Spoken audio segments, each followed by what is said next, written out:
Sallallahu ala Muhammad. Sallallahu alaihi. Assalamualaikum warahmatullahi wabarakatuh. Waalaikumsalam warahmatullahi wabarakatuh. Alhamdulillahirabbil alamin. Wassalatu wassalamul asrofil anbiya'i wal mursalin sayyidina wa maulana Muhammadin wa ala alihi wa ashabihi ajmain. Rabbi shrah li sadri wa yassir li amri wa hlul 'uqdatam min lisani yafqahu qawli. Amma ba'du. Puji syukur kehadirat Allah Subhanahu wa taala yang telah melimpahkan rahmat, taufik, hidayah dan inayahnya kepada kita semua sehingga kita masih bisa mengikuti pengajian kajian subuh online pada episode yang ke-148. Mudah-mudahan dalam keadaan sehat walafiat. Tak lupa sholawat dan salam kepada baginda Nabi Muhammad Shallallahu Alaihi Wasallam beserta keluarganya, sahabatnya, dan pengikutnya yang setia sampai akhir zaman, termasuk kita-kita. Insya Allah. Baiklah, untuk mempersingkat waktu, untuk susunan acara kajian subuh pada episode 148 pagi ini, yaitu tanggal 17 Syakban 1444 Hijriah atau tanggal 9 Maret 2023.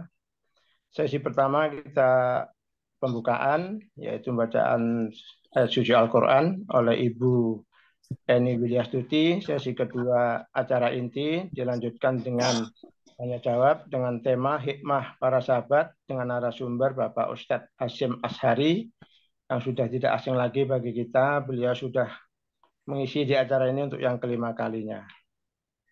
Dan sesi ketiga adalah doa sekaligus penutup yang dilanjut dengan pembacaan kafaratul majelis.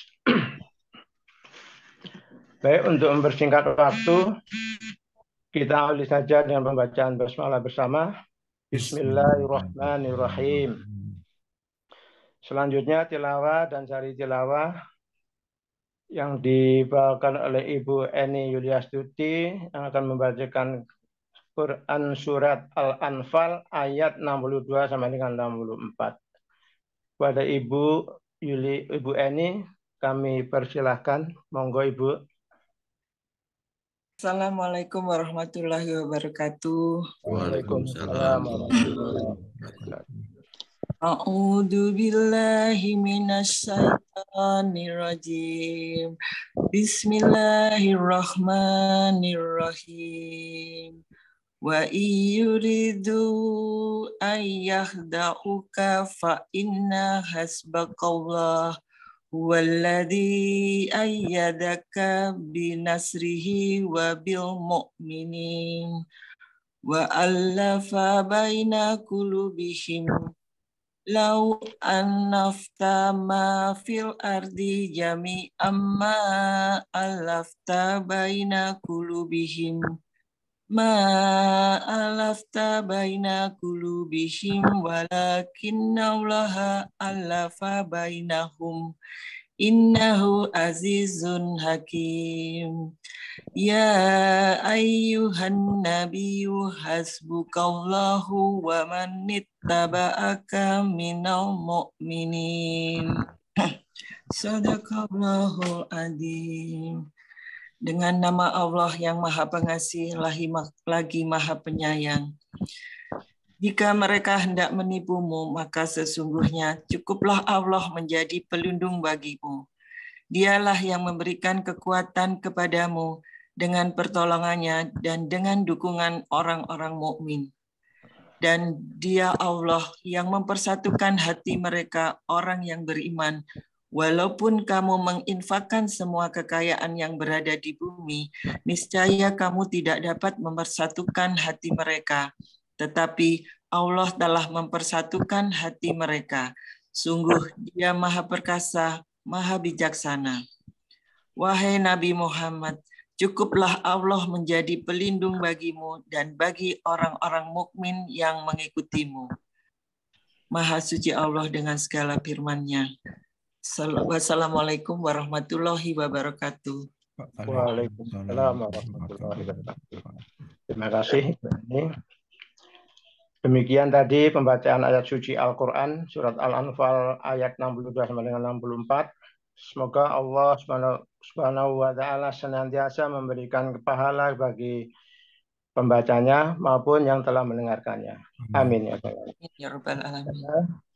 Acara selanjutnya, acara inti, yaitu kajian utama dengan tema hikmah para sahabat. Tema yang cukup menarik, tema yang tidak akan usang dimakan waktu, yang dengan narasumber Bapak Ustadz Hasyim Asyari. Kepada Bapak Ustadz, monggo dipersilakan untuk menyampaikan. Suara saya jelas ya? Jelas. Bismillahirrahmanirrahim. Assalamualaikum warahmatullahi wabarakatuh. Waalaikumsalam. Innal hamdalillah nahmaduhu wa nasta'inuhu wa nastaghfiruh wa na'udzu billahi min shururi anfusina wa min sayyiati a'malina. May yahdihillahu fala mudilla lahu wa may yudlil fala hadiya lahu. أشهد أن لا إله إلا الله وحده لا شريك له وأشهد أن محمدا عبده ورسوله لا نبي ولا رسول بعده اللهم صل وسلم وبارك وكلم على نبينا محمد وعلى آله وأصحابه ومن تبعهم بإحسان إلى يوم الدين أما بعد قال الله تعالى في القرآن العزيز أعوذ بالله من الشيطان الرجيم يا أيها الذين آمنوا اتقوا الله وقولوا قولا سديدا يصلح لكم أعمالكم ويغفر لكم ذنوبكم ومن يطع الله ورسوله فقد فاز فوزا عظيما وقال رسول الله صلى الله عليه وسلم في حديثه يا أيها الناس wahai seluruh manusia khudhu minal a'mali ma tutiqun segeralah melakukan amalan-amalan yang salih ma tutiqun sesuai dengan batas kemampuannya. Hadis yang sangat menarik yang ditekankan sama Nabi, lakukanlah amalan yang salih ma tutiqun sesuai dengan batas kemampuan. Kenapa ada konsep ma tutiqun? Karena setiap pribadi manusia dalam bertakwa kepada Allah punya cara dan punya strategi yang berbeda dan punya kemampuan yang berbeda-beda. Ada seorang tabi'in namanya Qatadah. Ini subhanallah sangat menarik, punya kemampuan di tilawatil Qur'annya. Apa kata ulama? Kana yakhtimul Qur'an fi kulli sab'atin. Qatadah ini seorang tabi'in yang istiqamah menghatamkan Al-Quran dalam setiap 7 hari sekali. Kemampuan yang sangat indah, yang mungkin kita sulit untuk bisa mengejar ini. Setiap 7 hari hatam Quran. فَإِذَا جَاءَ رَمَضَانَ يَخْتِمُ فِي كُلِّ ثَلَاثٍ. Tapi kalau datang bulan Ramadan, beliau menghatamkan Al-Quran dalam setiap 3 hari sekali. Wa idza ja'al 'ashru, tapi kalau sudah datang 10 hari terakhir, yahtimu fi kulli lailatin. Beliau mampu menghatamkan dalam setiap 1 malam sekali hatam Quran. Maka Nabi mengatakan ma tutiqun sesuai dengan batas kemampuannya. Fa innallaha la yamallu hatta tamallu. Karena sesungguhnya Allah tidak akan pernah merasa jemu. Allah tidak akan pernah merasa bosan untuk mencatat semua amal ibadah yang kita lakukan, sebesar dan sekecil apapun amal ibadah itu. Hatta tamallu, yang paling kita takutkan, kita yang merasa bosan, kita yang merasa jemu, kita yang merasa lelah. Dan ini yang kemudian hadis ditutup sama Nabi, fa inna ahabbal a'mali ilallah madama wa in qallah.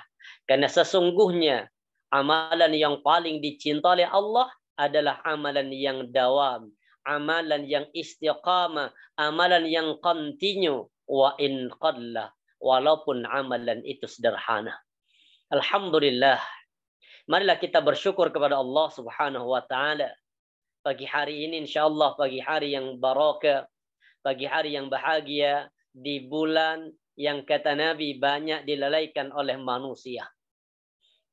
Di mana bulan itu kata Rasulullah, "Dzalika syahrun yurfa'ul a'mal ila rabbil alamin." Di mana di bulan itu diangkatlah amalan-amalan menuju Rabbul Alamin, menuju Allah Subhanahu wa taala, dan itu bulan Sya'ban. Hari ini kita sudah berada di bulan Sya'ban, kita mendekati bulan Ramadan.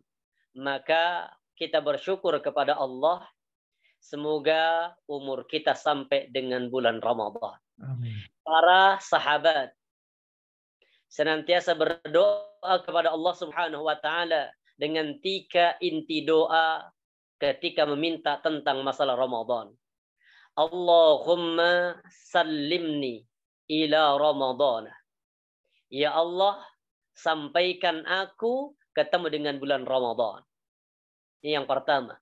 Yang kedua, wasallim li Ramadhan, dan hantarkan Ramadan kepadaku. Artinya kalau nanti kita sudah sampai di dalam bulan Ramadan, kalau kita sudah ketemu dengan bulan Ramadan, maka berikan kesempatan yang maksimal untuk benar-benar beribadah. Hindarkan jangan sampai kami nanti sakit di bulan Ramadan. Hal-hal yang akan menjadi penghalang istiqamahnya, maksimalnya kami di bulan Ramadan, hindarkan ya Allah. Dan yang terakhir, wa tasallamhu minni mutaqabbala, dan terimalah amal ibadah kami yang kami lakukan di dalam bulan Ramadan. Semoga Allah mempertemukan kita dengan bulan Ramadan, dan semoga Ramadan ini menjadi Ramadan yang terbaik di antara Ramadan-Ramadan yang telah berlalu, dan semoga Allah Subhanahu wa taala melalui majelis Ramadan ini Allah jadikan kita pribadi-pribadi yang bertakwa. Kenapa harus bertakwa? Allah tekankan di dalam surah Maryam ayat yang ke-71 sampai dengan 72. Apa kata Allah Subhanahu wa taala? Wa im minkum illa wariduha kana ala rabbika hatman maqdiyya. Dan tidaklah bagi setiap pribadi-pribadi manusia illa wariduha, kecuali pasti mendatangi neraka.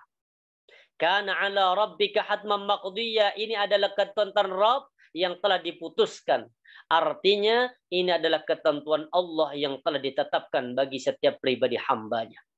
Maka ayat ini yang menjadikan dasar bahwa setiap pribadi manusia, apapun agamanya, apapun jenis kelaminnya, apapun amal-amalannya, tidak lepas dari ancaman kecuali pasti mendatangi neraka. Kana ala rabbika hatman maqdiyya. Ini adalah ketentuan Allah yang tidak bisa dirubah. Apa kata Allah kemudian? Kata wariduha, di kalangan mufassirin itu terjadi perbedaan. Kata mendatangi. Ada yang mengatakan masuk dulu ke dalam neraka, baru ahli surga nanti akan diselamatkan. Ada yang mengatakan mendatangi tapi tidak masuk dalam neraka. Tapi di antara tafsir yang paling menarik, tafsir yang digagas oleh Abdullah ibnu Mas'ud sama Abdullah ibnu Abbas, beliau mengatakan makna mendatangi neraka adalah setiap pribadi manusia itu melewati sirat, jembatan penghubung al-jasru yang diletakkan di antara neraka jahanam. Suatu ketika Rasulullah mengatakan thumma yu'ta bil jasri, kemudian nanti kata Nabi akan didatangkan di antara kalian dengan jembatan. Waj'alu baina dhahri jahannam. Kemudian kami bentangkan jembatan itu di antara neraka jahanam. Para sahabat berkata, qulna wa mal jasru. Bagaimana karakter jembatan itu ya Rasul?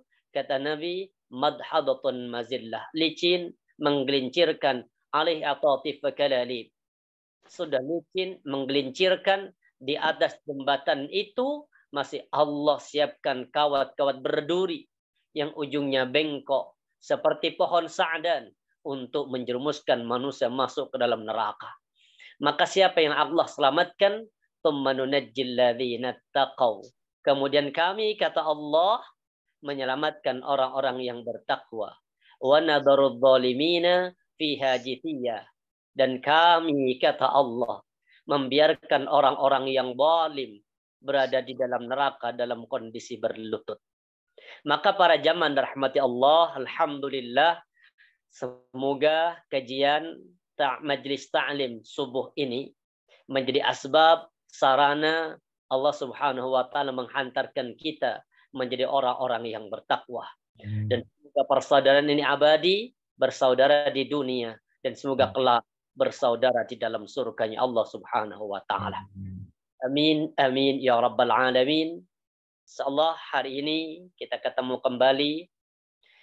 Pada pagi hari ini kita mengambil tema kisah-kisah para sahabat. Tapi kalau kita bahas kisah para sahabat semua, waktu tidak cukup.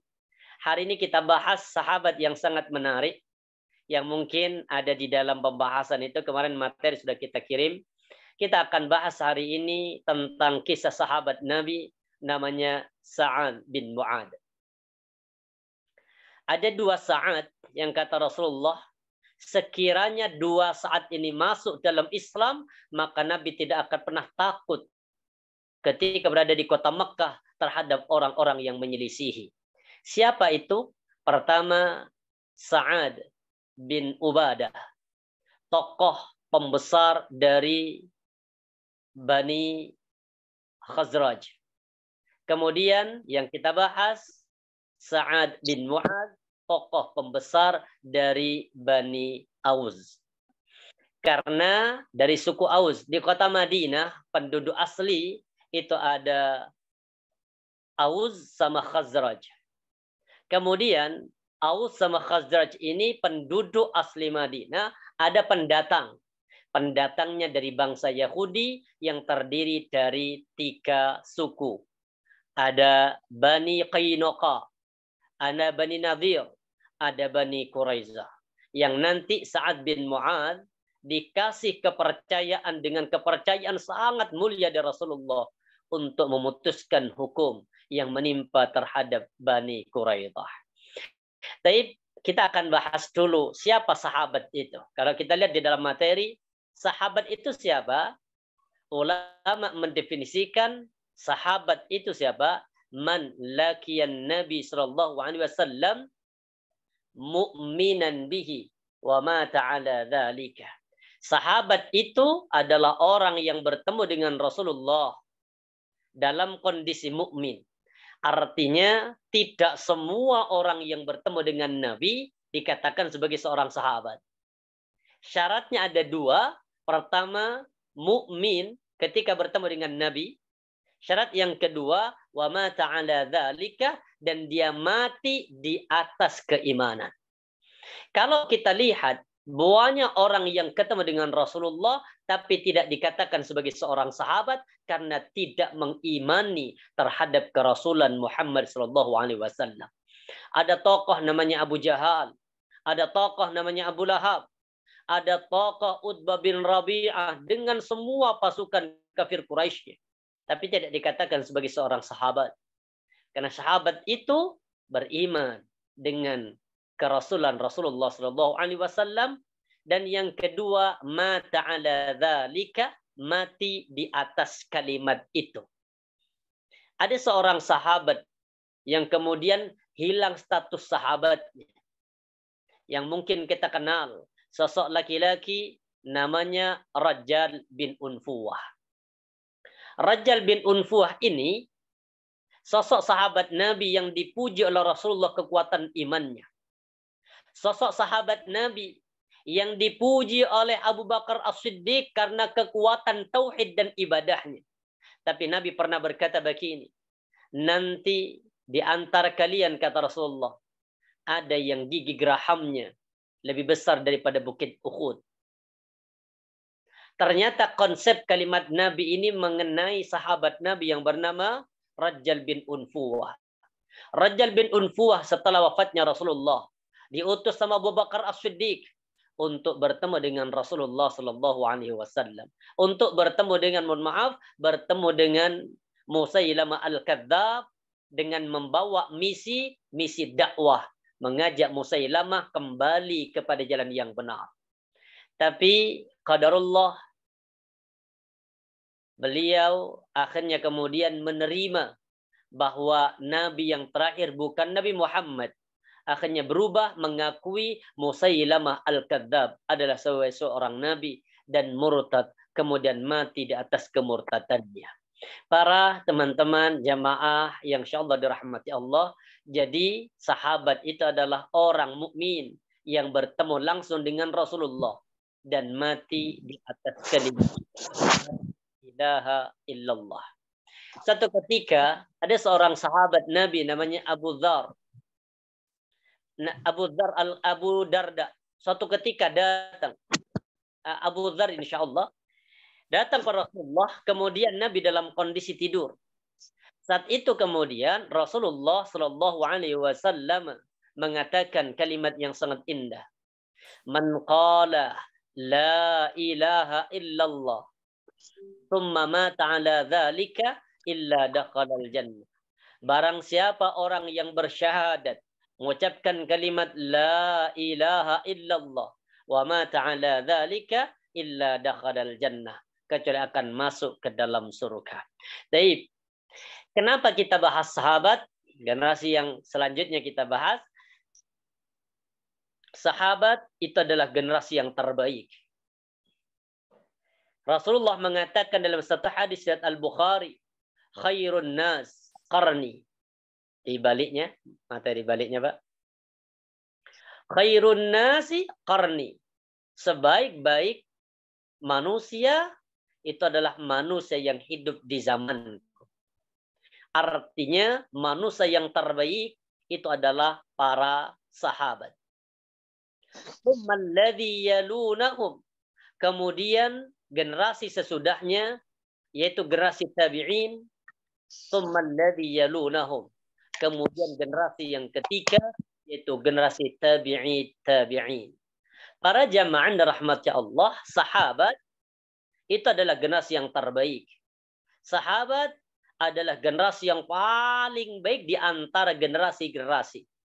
Makanya zaman Nabi, pujian-pujian terhadap sahabat itu begitu banyak. Salah satunya kata Nabi,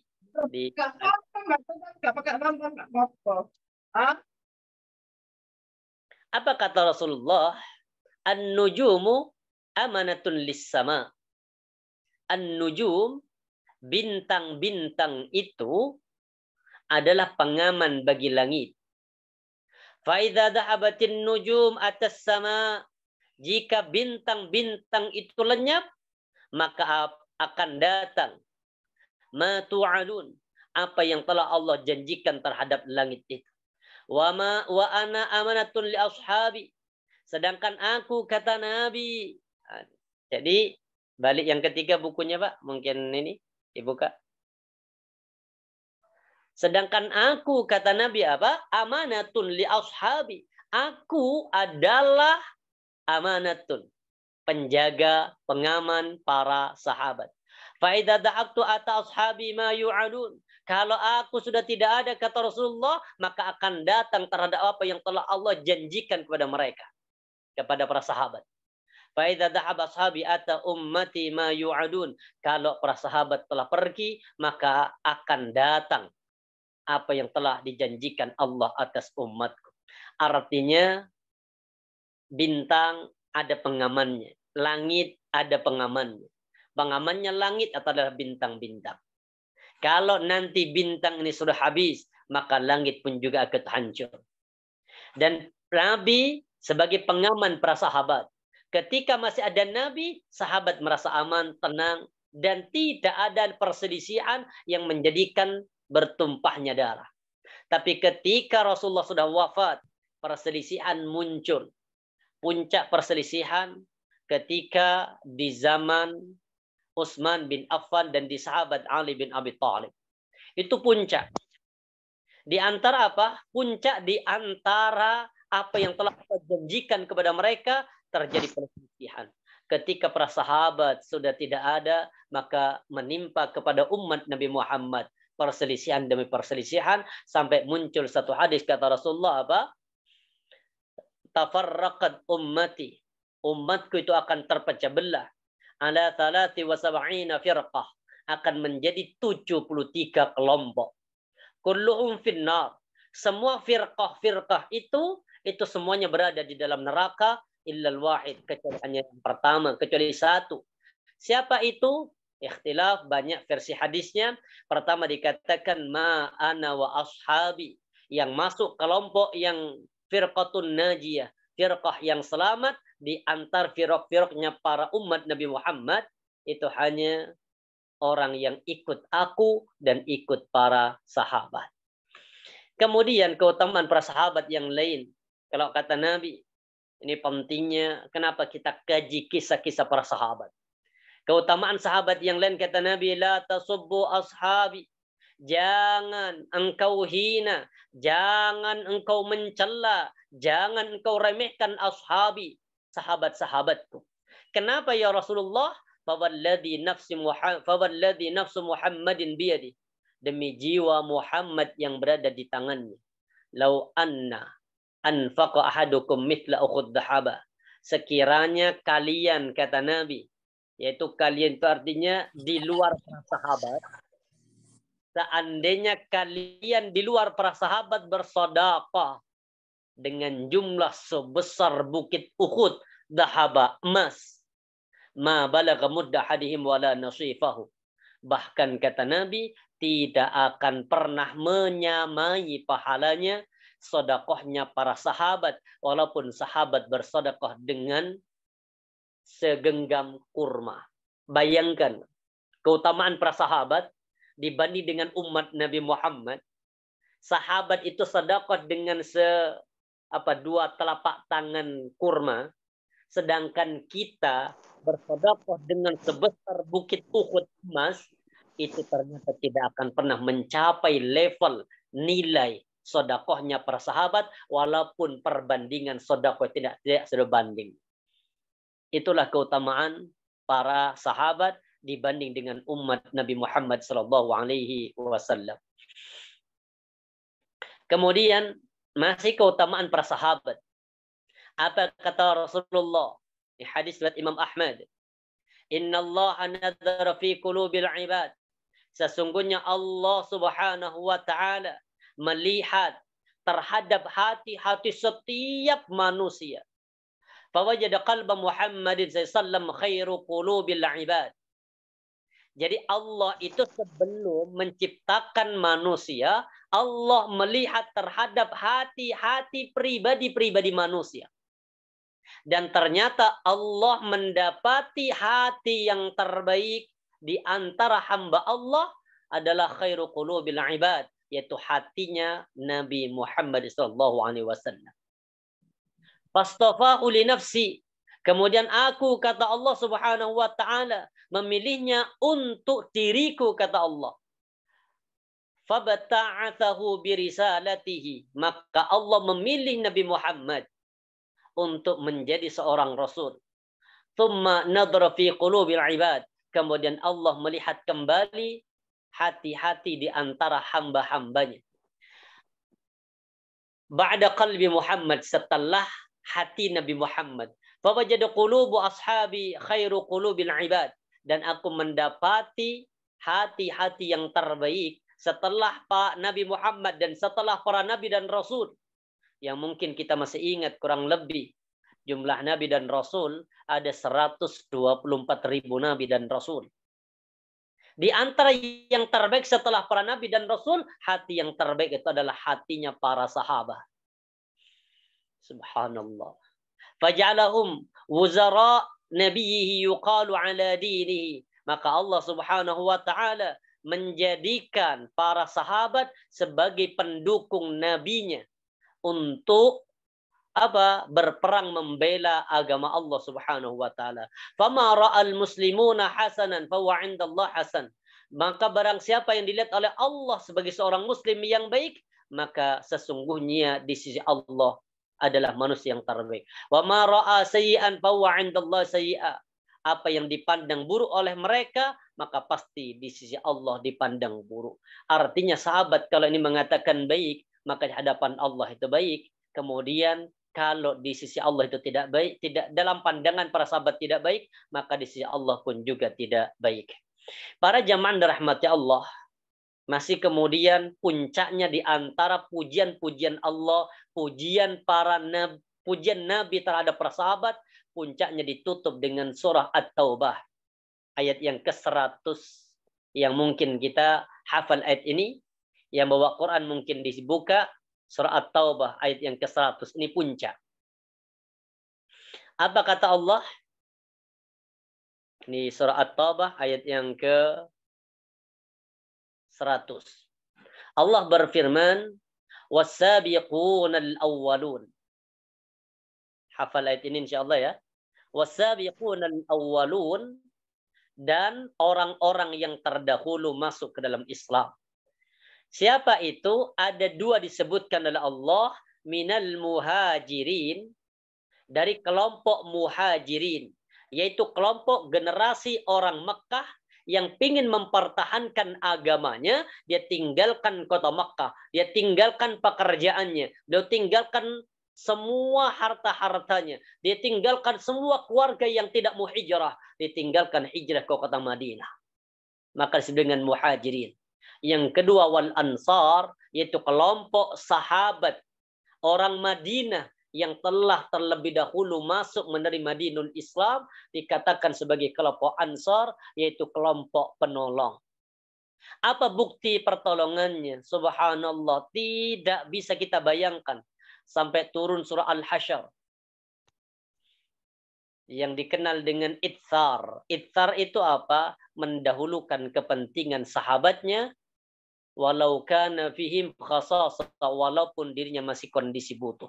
Saya ambil satu contoh, Pak. Bagaimana Ansar itu mengorbankan seluruh hartanya untuk memberikan rasa aman, jaminan terhadap muhajirin. Salah satunya kisah persahabatan antara Abdurrahman bin Auf dengan Sa'ad bin Ar-Rabi'. Kalau tahu Bapak, Ibu, Abdurrahman bin Auf itu orang terkaya di kota Mekah. Pengusaha, pebisnis, ini bisnismen ini, kaya raya. Tapi ketika datang perintah, datang orang-orang kafir Quraisy dengan mengatakan, "Wahai Abdurrahman, kalau sekiranya engkau tidak hijrah, tidak ikut Muhammad, engkau tetap di kota Mekah, maka engkau akan menjadi orang terkaya di kota Mekah dan engkau menjadi orang yang terhormat. Tapi sekiranya engkau mau hijrah mengikuti agama Muhammad, hijrah engkau ke Madinah, maka hijrahmu itu harus engkau tinggalkan seluruh harta. Engkau hanya boleh hijrah dengan tangan kosong dan hanya mengenakan pakaian yang bisa engkau bawa, yaitu pakaian yang dipakai." Dilema, Pak. Dilemanya bukan kepada Abdurrahman bin Auf, tapi kepada istri. Abdurrahman bin Auf ditanya, istrinya kemudian dikasih penawaran, "Wahai Ummu Abdurrahman, ikut suami ke kota Madinah yang belum tentu selamat karena tidak bawa bekal, tidak bawa sedikit pun kekayaan. Atau engkau akan tetap tinggal di kota Mekah dengan memiliki seluruh kekayaan milik suami. Dan engkau akan menjadi wanita yang terhormat dan terpandang di kota Mekah." Ini bahayanya istri, Pak. Wanita di situ.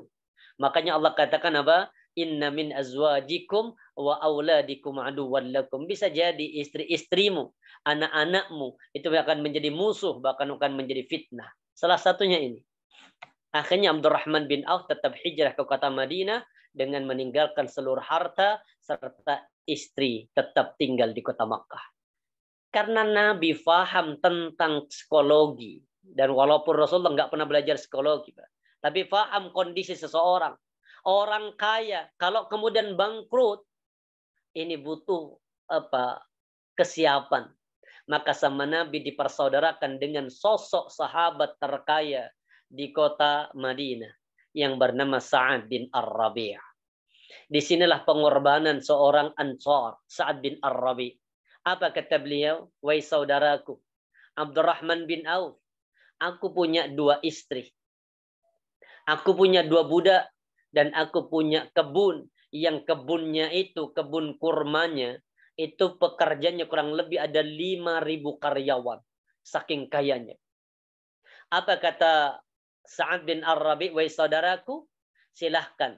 Dari 2 istriku ini, mana yang kamu sukai, mana yang kamu senangi, silahkan engkau pilih.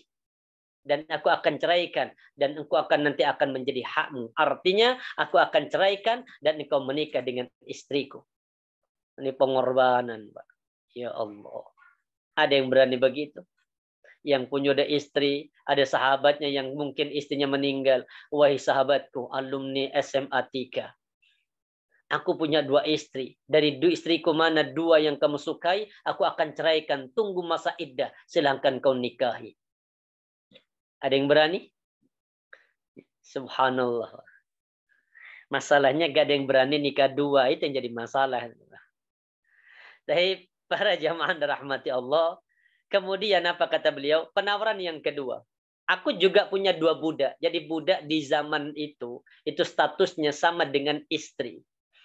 Makanya di Al-Quran dikatakan apa? Illa ala azwajihim au ma malakat aimanihim. Jadi kecuali mereka mampu menjaga kehormatan kecuali kepada istrinya. Kepada budak-budak yang mereka miliki. Apa kata beliau? Aku punya 2 budak, silahkan. 2 budak ini mana yang kamu senangi, aku akan berikan kepadamu. Dan yang paling menarik yang ketiga, Pak. Aku punya kebun kurma seluas ini, karyawannya kurang lebih 5.000, aku akan berikan 2.500 karyawan untukmu, dan separuh kekayaanku akan menjadi milik. Ini perbedaan kualitas iman. Kalau kita insya Allah sujud syukur 3 hari 3 malam itu, mendapatkan tawaran harta yang begitu banyak, mungkin 3 hari 3 malam kita akan sujud syukur. Tapi beda kualitas para sahabat. Beliau mengatakan apa? Didoakan sama Abdurrahman bin Auf. Barakallahu laka fi ahlika wa malik. Semoga Allah berikan keberkahan kepada keluargamu dan kepada hartamu. Dullani ala suq. Tunjukkan kepadaku mana letak pasar. Ini sahabat. Sahabat itu apa? Sahabat adalah orang yang tidak akan pernah menikmati kesuksesan atau tidak akan menikmati pemberian oleh para sahabat yang lain. Pengorbanan ini yang disebut dengan itsar, mendahulukan kepentingan orang lain walaupun pribadinya masih dalam kondisi butuh. Ada kisah juga ini tentang masalah itsar, mendahulukan para sahabat. Mungkin kita pernah kenal namanya Talhah, Abu Talhah itu. Abu Talhah pernah suatu ketika Nabi kedatangan tamu. Ketika tamu itu datang, Rasulullah pulang ke rumah istrinya Aisyah. Bertanya, wahai istriku, adakah suguhan makan malam untuk tamuku ini? Tidak ada ya Rasulullah, kecuali hanya air putih. Nabi bertanya kepada istri-istri yang lain. Barangkali di rumah istri-istri yang lain itu ada makan malam untuk menjamu tamu ini. Semua para istri mengatakan tidak ada ya Rasulullah. Nabi kemudian keluar menawarkan kepada para sahabat. Adakah di antara kalian yang siap untuk menjadi tuan rumah dari tamuku? Spontanitas. Abu Talhah mengangkat tangan, ana ya Rasulullah. Setelah mengangkat tangan ana, beliau pulang dulu sebelum ngajak tamunya Nabi. Pulang ke rumah istrinya. Dan mengatakan, istriku, ada tamu Rasulullah yang mau datang ke sini.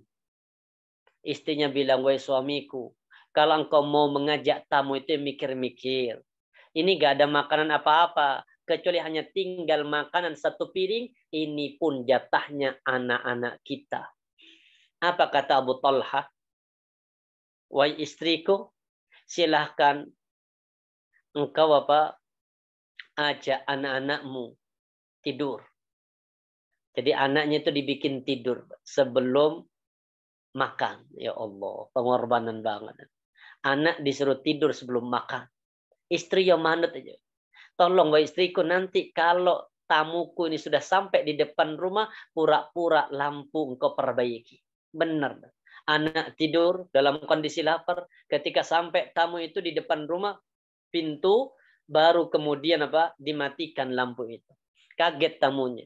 Kenapa lampunya dimatikan? Apa jawabannya? Mohon maaf, lampu ini kondisinya rusak. Minyaknya habis. Mati. Ternyata dua suami sama istri ini bersekongkol. Untuk apa? Membuat tamu itu bahagia, tidak merasakan apa yang dirasakan keluarganya, walaupun keluarganya dalam kondisi lapar. Makanan diberikan kepada tamu, makanlah tamu, sedangkan Abu Talhah makan menemani tamu hanya dalam kondisi piring yang kosong.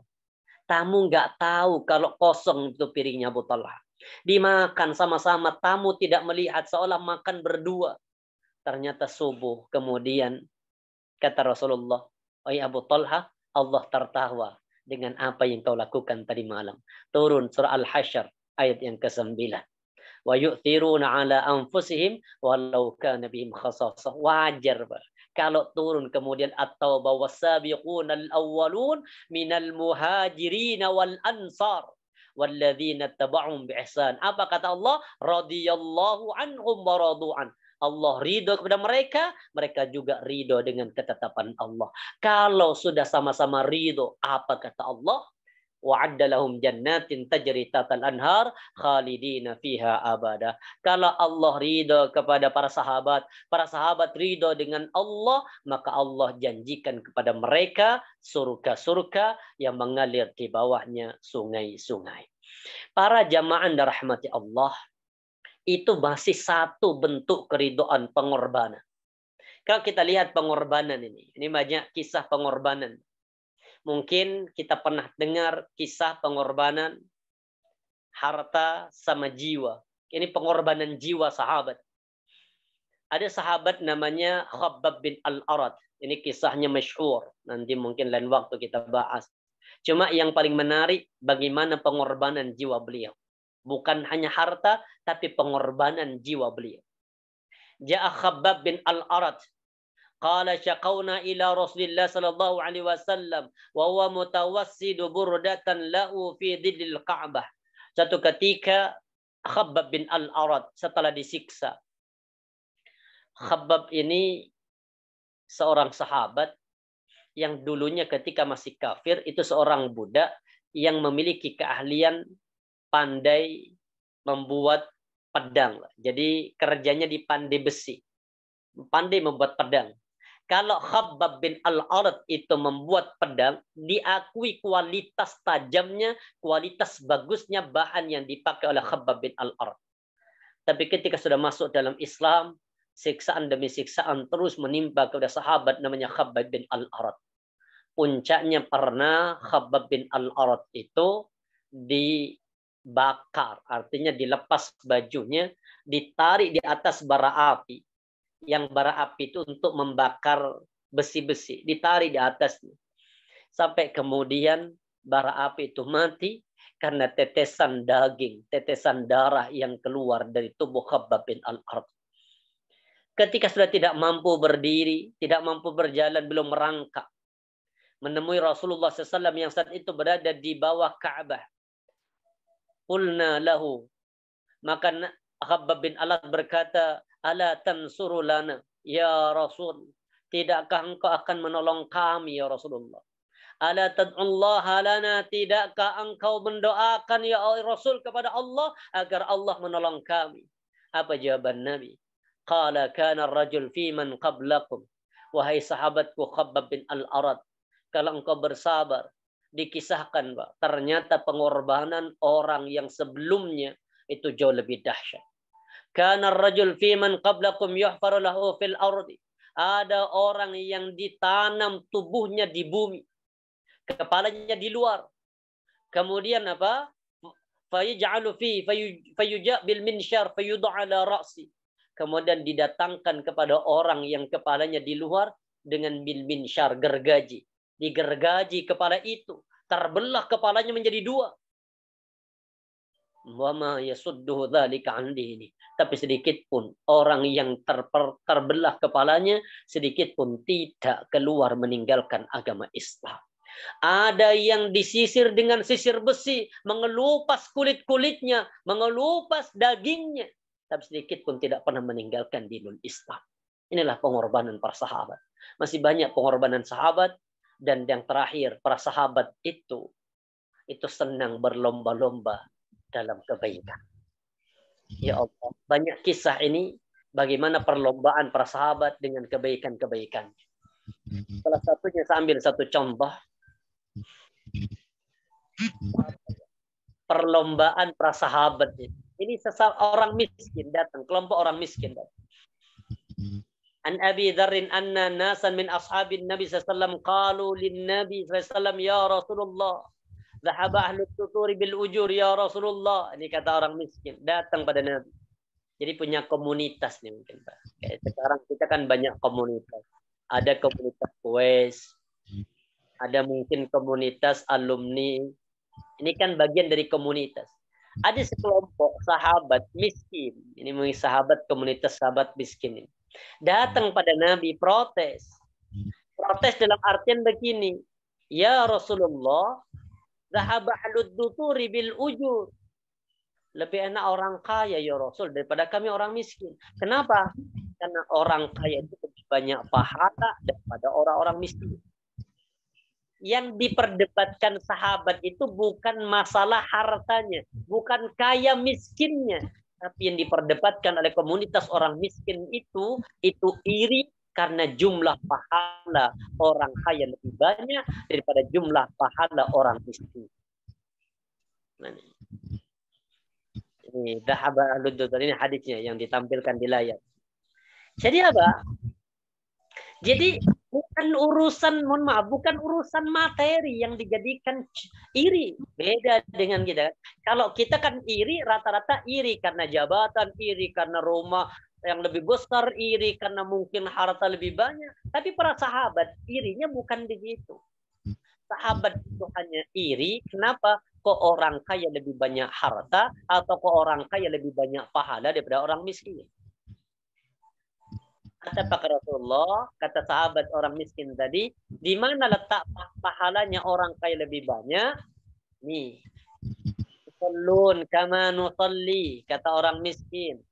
Mereka orang-orang kaya salat ya Rasulullah, sebagaimana kami orang miskin juga ikut salat.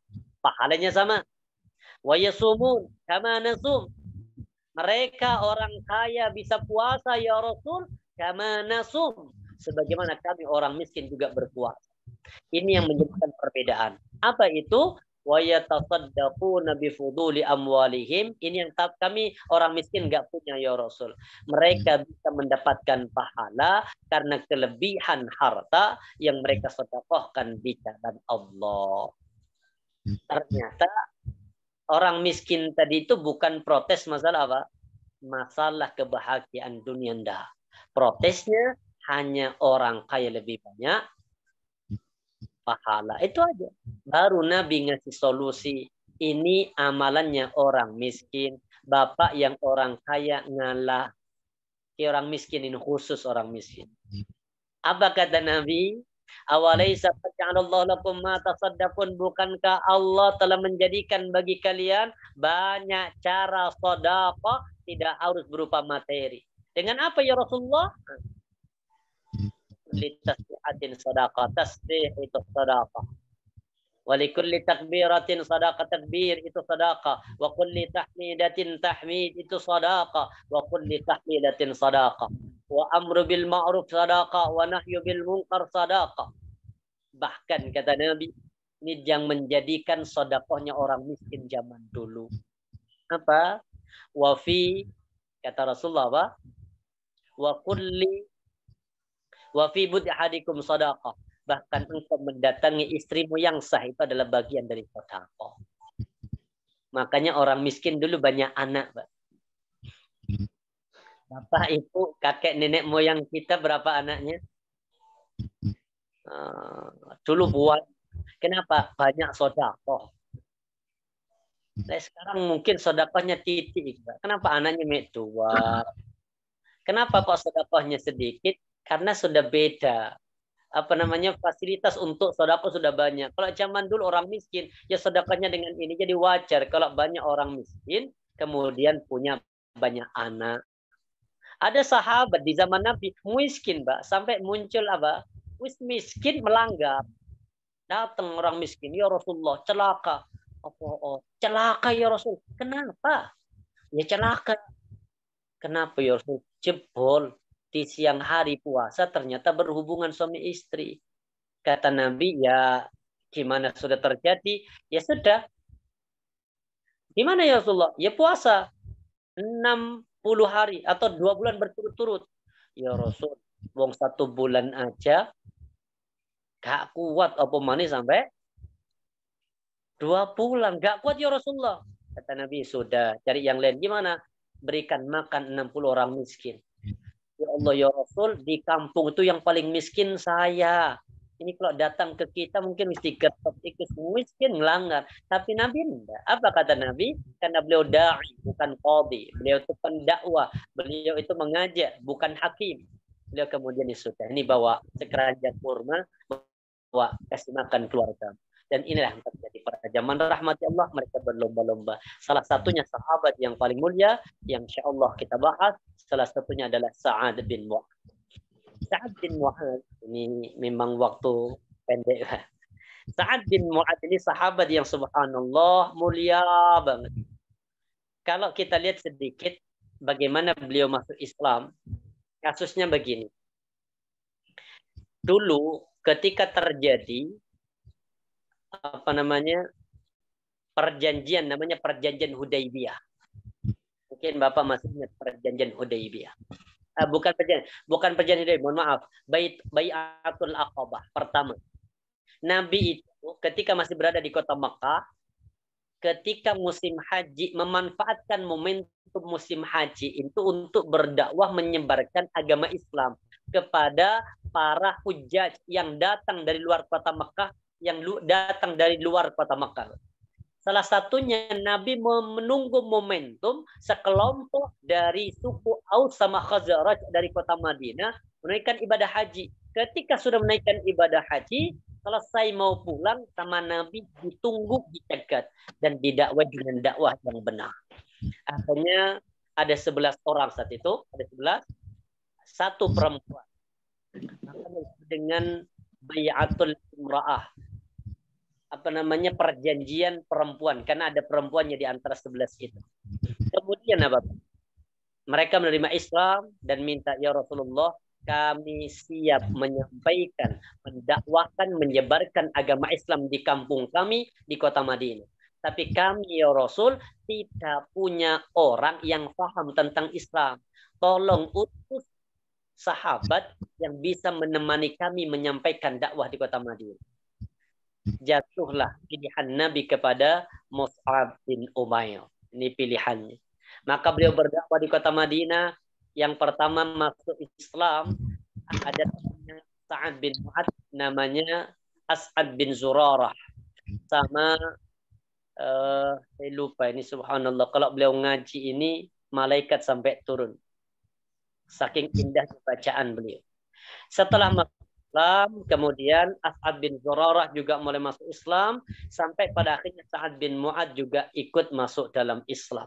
Umur beliau tidak lama, hanya kurang lebih 6 tahun beliau berada di atas dinul Islam. Tidak lama. Usia 31 beliau masuk, usia 37 beliau wafat. 6 tahun, tapi 6 tahun yang berkualitas usianya. Kenapa kok berkualitas? Karena beliau subhanallah laki-laki yang kematian menjadikan arsy-Nya Allah bergetar. Laki-laki yang kematian disaksikan oleh 70.000 para malaikat. Laki-laki yang menjadikan kematiannya terbuka pintu-pintu langit untuk menyambut ruh Sa'ad bin Mu'adz. Siapa sosok Sa'ad bin Mu'adz? Sa'ad bin Mu'adz itu adalah sosok pemimpin kafilah atau pemimpin suku Aus yang ada di kota Madinah. Ketika beliau sudah masuk dalam Islam, beliau pulang ke kaumnya dan beliau berkata begini, wahai kaumku, jangan pernah kalian berbicara apapun kepadaku sebelum kalian mengikuti agama yang telah aku peluk. Maka mau gak mau bawahannya, pasukannya, anak buahnya, akhirnya untuk bisa komunikasi dengan Sa'ad bin Mu'adz, akhirnya mereka masuk ke dalam Islam. Allah. Dan kemudian Sa'ad bin Mu'adz, sahabat Nabi yang sangat ditunggu oleh Rasulullah SAW, dijaga tentang pentingnya ketaatan kepada Nabi. Ya, dalam kitab kita lihat sebentar, mungkin di buku sudah ada. Kemudian beliau berkhutbah dan kembali bertanya, wahai para sahabat, bagaimana pendapat kalian? Sa'ad bin Mu'adz yang saat itu berdiri mengatakan, ya Rasulullah, jawaban kami kah yang kau tunggu? Artinya jawaban orang Ansor kah yang kau tunggu ya Rasulullah? Maka benar. Nabi mengatakan demi benar. Maka Sa'ad bin Mu'adz mewakili kelompok Ansor berkata, demi zat yang telah memuliakan Anda ya Rasulullah dan menurunkan kitab Al-Quran kepada Anda ya Rasulullah, jika engkau menempuh satu jalan yang kami belum pernah mengetahuinya hingga Anda menuju Barku Al-Ghumad di arah Yaman, pasti kami akan menempuhnya bersamamu ya Rasulullah. Artinya begini, Nabi itu mendapatkan jawaban orang Muhajirin belum puas, dapat jawaban orang Muhajirin belum puas, baru kemudian ketika mendapatkan jawaban dari orang Ansar untuk tetap membela Nabi Muhammad, kata beliau, ya Rasulullah, kalau engkau melewati satu lembah sekalipun yang belum pernah kami melewati, kami tidak akan pernah melewati lembah yang lain kecuali kami akan bersamamu ya Rasulullah. Bahkan beliau mengatakan apa? Kami bukan seperti Bani Israel.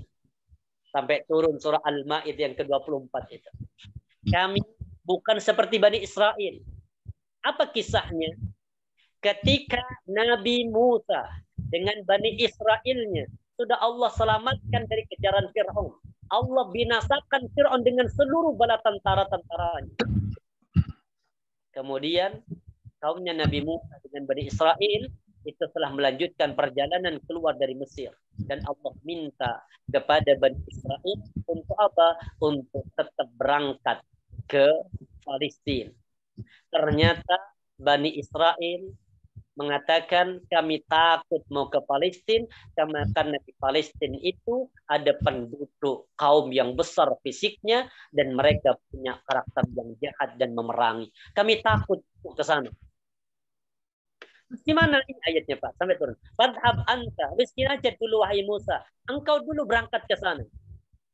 Wa rabbuka, dan ajak Rabbmu. Faqatila, perangi dulu penduduk kota Palestina itu. Innaha huna qa'idun. Kami di sini tak nunggu sambil duduk. Nanti kalau sudah menang engkau capri tak susun. Ini jahat banget. Sudah dibebaskan dari kejaran Fir'aun. Sudah diselamatkan dari Laut Merah. Aman sudah. Tinggal melanjutkan perjalanan ke Palestina. Ternyata mereka takut untuk masuk ke Palestina. Tapi bahkan kalimat yang paling jahat keluar. Miskin aja dulu Musa. Engkau dulu berangkat. Ajak Rabbmu, Tuhanmu. Perangi dulu. Kalau nanti sudah menang, baru capri. Kami tak nyusul ke sana sambil Sherlock. Makanya ayat ini yang menjadikan Allah murka kepada mereka, maka Allah jadikan Bani Israel itu tersesat di padang pasir selama 40 tahun.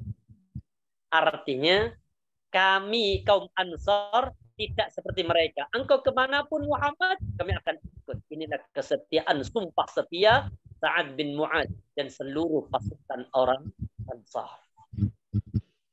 Dan Sa'ad bin Mu'adz sahabat yang dijamin masuk surga. Kata Nabi apa?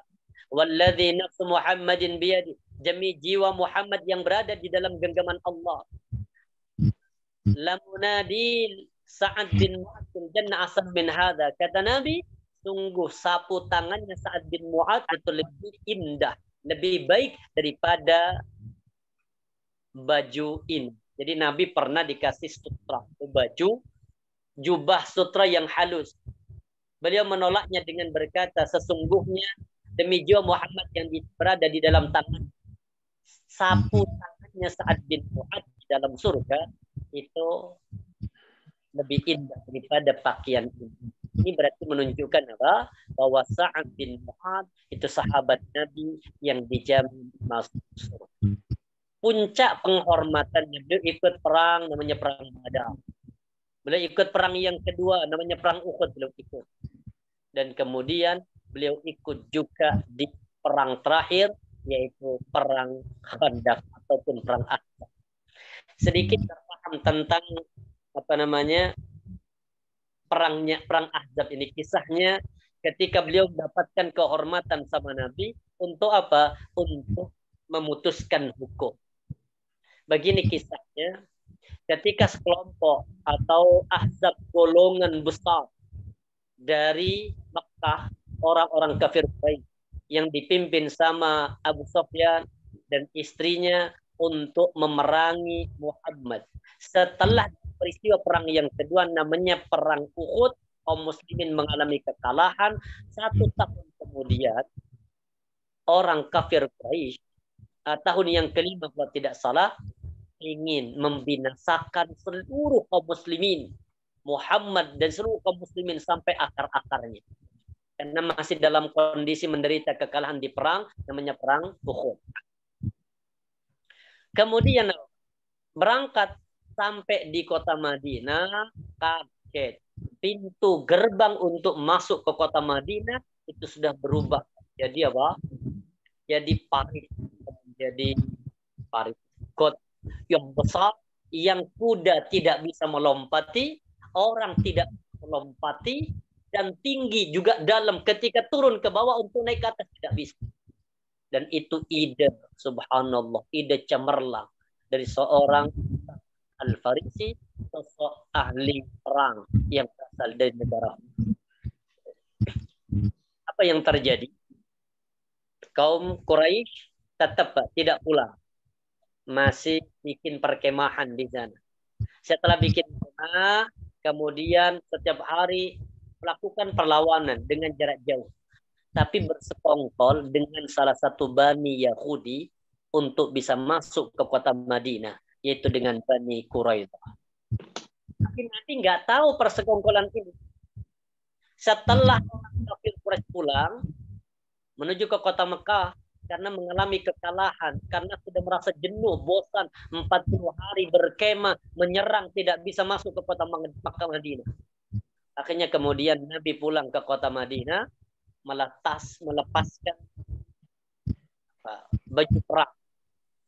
Qala, malaikat berkata, qad wada'ta as-silah. Apakah engkau Muhammad telah meletakkan senjatamu? Ma wada'nahu. Kami para malaikat tidak melepaskan senjata. Fakhruj ilaihim. Sampai engkau keluar kepada mereka. Qala, fa ila aina? Mau ke mana lagi kami berperang? Kata Nabi Muhammad kepada malaikat, hahuna wa asyara ila Bani Quraidah. Maka kemudian malaikat menunjuk kepada Bani Quraidah. Ini hadisnya sahih. Maka Nabi mengumpulkan para sahabat di kota Madinah. Habis pulang dari Uhud itu dikumpulkan. Nabi mengatakan, la yusalliyanna ahadun asra illa fi Bani Quraidah. Wahai sahabat, segera berangkat ke Bani Quraidah. Jangan sholat asar kecuali di sana. Saat itulah kemudian di perang namanya perang Ahzab atau perang Khandaq itu, Sa'ad bin Mu'adz itu terkena anak panah di bagian lehernya yang sampai mengenai urat nadi. Sa'ad bin Mu'adz itu terkena anak panah di saat perang, karena perang Khandaq itu anak panah saja dilepaskan dari balik atau dari luar Khandaq itu diserangkan kepada kaum muslimin. Sa'ad bin Mu'adz terkena anak panah.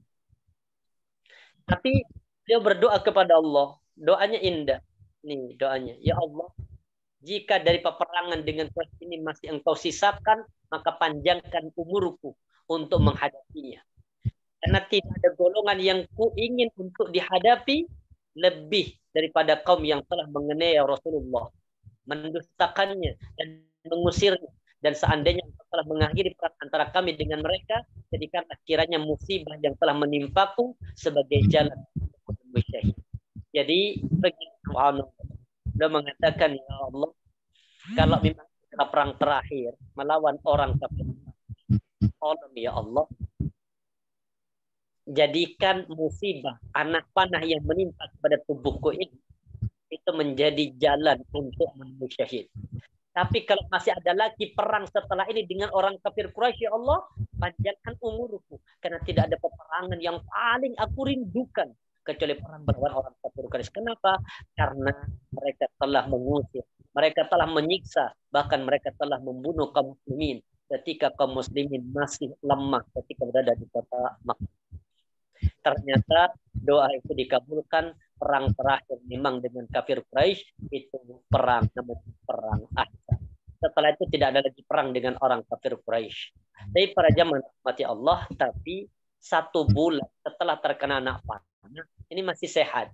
Puncaknya kenapa? Puncaknya ketika Nabi selesai menghukum Bani Quraidah yang ada di Madinah yang bersekongkol dengan orang kafir Quraisy.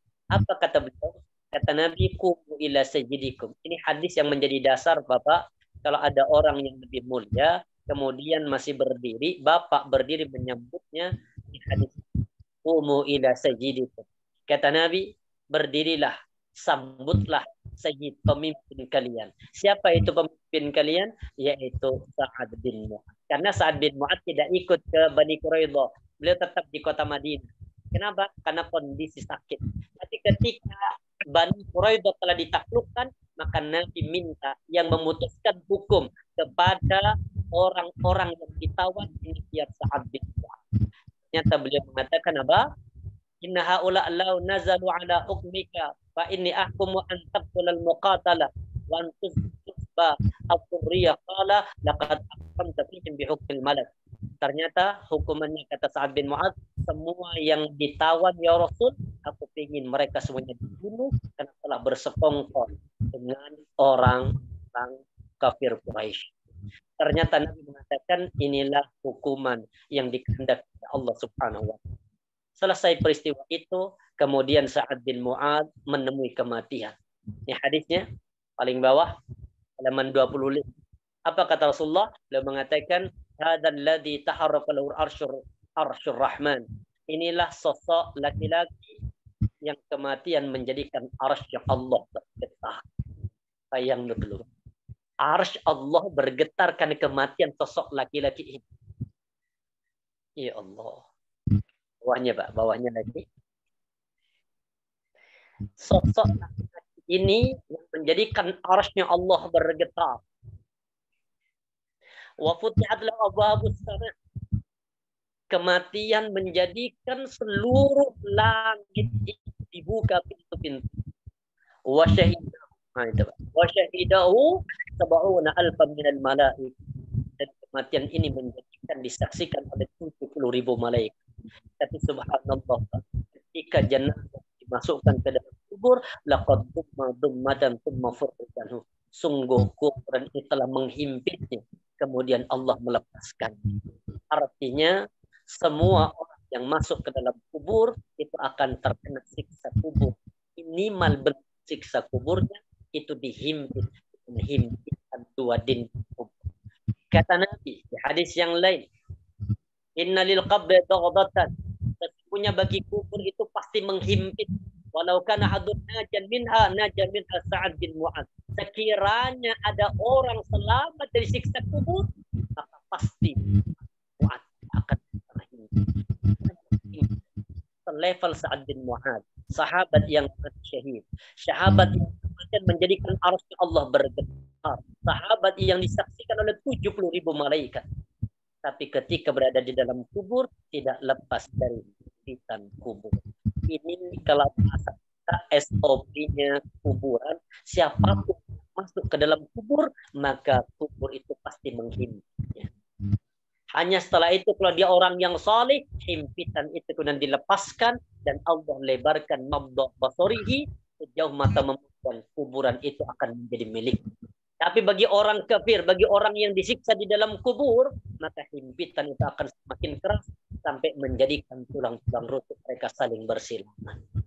Inilah sosok Sa'ad bin Mu'ad yang kematiannya menjadikan arsy Allah bergetar.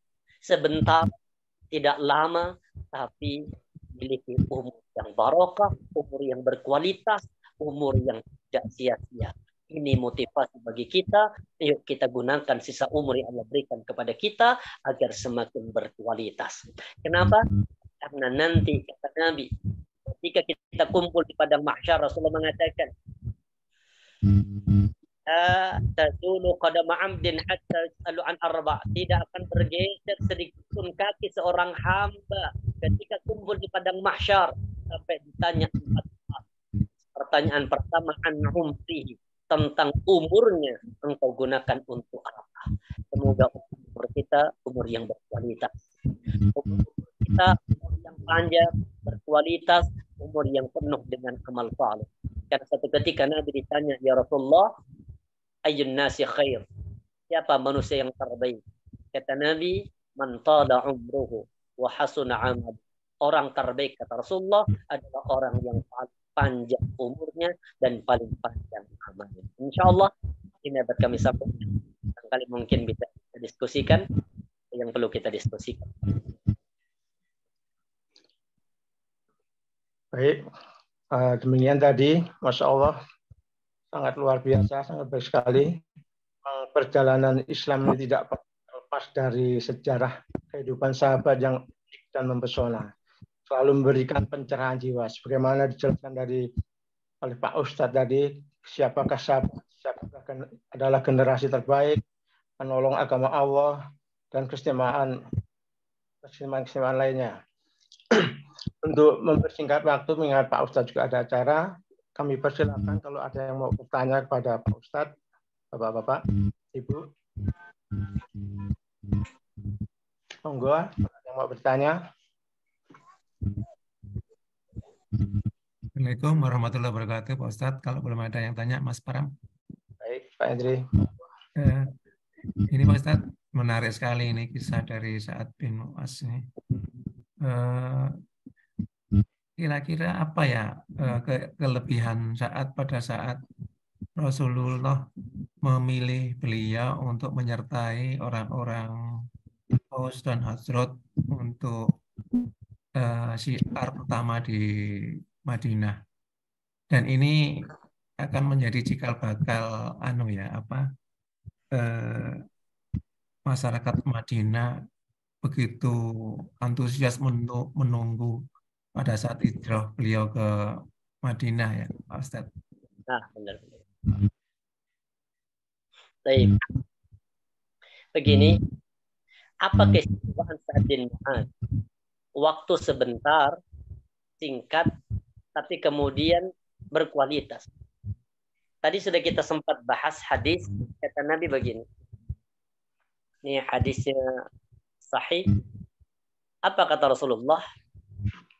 Sekiranya Islam itu dua saat ini masuk dalam Islam, maka Nabi tidak akan pernah merasakan takut sama sekali. Artinya, Sa'ad bin Mu'adz sama Sa'ad bin Ubadah itu sosok sahabat Nabi yang derajatnya, kedudukannya itu sangat mulia di depan para kaumnya saat itu. Artinya gini, jadi Sa'ad bin Mu'adz itu kan pemimpin kafilah atau pemimpin suku Aus, sedangkan Sa'ad bin Ubadah itu pemimpin suku Khazraj. Maka ketika beliau masuk Islamnya Sa'ad bin Mu'adz ini itu berkat ajakan dari Mus'ab bin Umayyah. 1 tahun sebelum Nabi hijrah ke kota Madinah. Maka kemudian beliau karena kepala suku, ketika kepala suku yang pindah agama, kepala suku yang milih agama yang lain, maka pasti bawahannya itu akan ikut. Ini yang menjadikan beliau mulia. Makanya kenapa masih di kota Makkah sampai turun surah Abasah itu. Kota Makkah itu Rasulullah lagi kumpul dengan para pembesar kafir Quraisy. Ketika itu Nabi menyampaikan Islam dengan harapan pemimpin-pemimpin ini minimal ada 1 yang masuk. Kalau 1 masuk maka pasti bawahannya akan. Tapi ternyata saat lagi enak Rasulullah menyampaikan Islam kepada kafilah-kafilah dengan kepala suku, ternyata datang sosok sahabat Nabi namanya Abdullah Ummi Maktum. Maka Nabi sedikit mencueki Abdullah bin Maktum. Kenapa?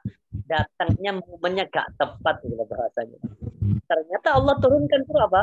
Abasa itu. Abasa wa tawalla an ja'ahul a'ma, ketika datang orang buta. Jadi kenapa beliau mulia? Pertama, beliau kepala suku.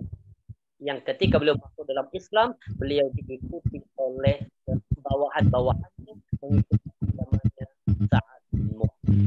Buktinya Pak, ketika 1 tahun terjadi sampai muncul ini apa namanya Bai'atul Aqabah yang kedua, terjadi perintah haji, artinya berangkat haji di kota Madinah ke kota Makkah. Sudah 85 orang yang haji. Dari 11 menjadi sudah 85, itu pun yang ikut haji, sedangkan masih banyak yang lain. Maka ketika Rasulullah hijrah ke kota Madinah, kurang lebih ada 100 orang yang pernah memeluk agama Islam sebelum Nabi datang ke kota Madinah. Itulah kemuliaan beliau, mengorbankan jabatan sebagai kepala suku, dia tinggalkan di mulia. Ya Allah. Pak Indri. Terima kasih Pak Ustadz. Mungkin ada yang lain.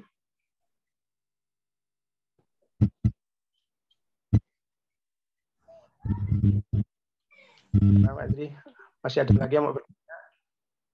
Kalau nggak ada, ini kebetulan juga sudah 6.30, Pak Ustadz juga masih ada acara. Kita tutup aja Mas Pram.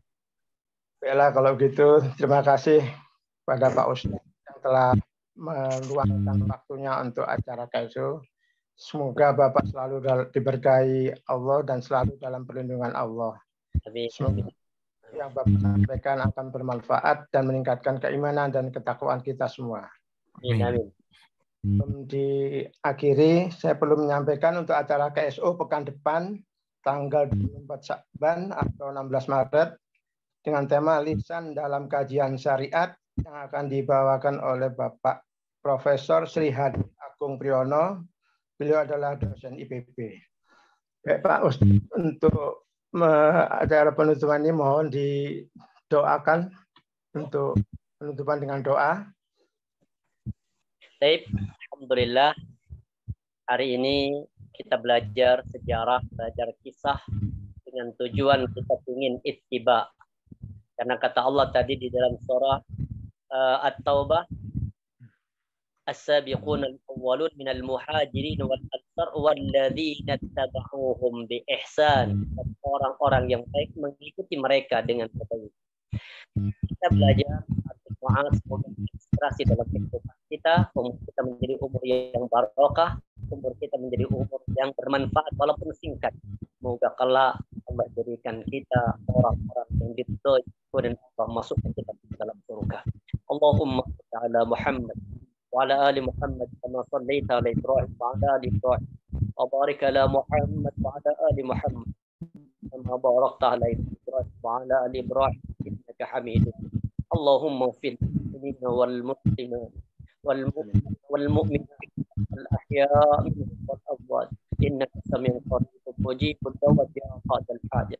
Allahumma inna nas'aluka salamatan wa afiyatan wa sa'adatan fil akhirah wa barakatan fil rizq wa tawbatan qabla al-maut wa rahmatan inda al-maut wa maghfiratan ba'da al-maut. Allahumma hawwin 'alaina fi sakaratil maut wan najat narfa 'an nafsik.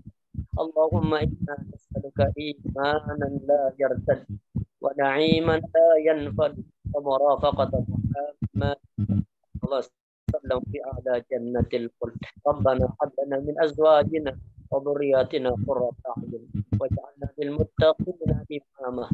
Rabbana atina fid dunya hasanah wa fil akhirati hasanah wa qina adzaban nar. Subhana rabbika rabbil izzati amma yasifun.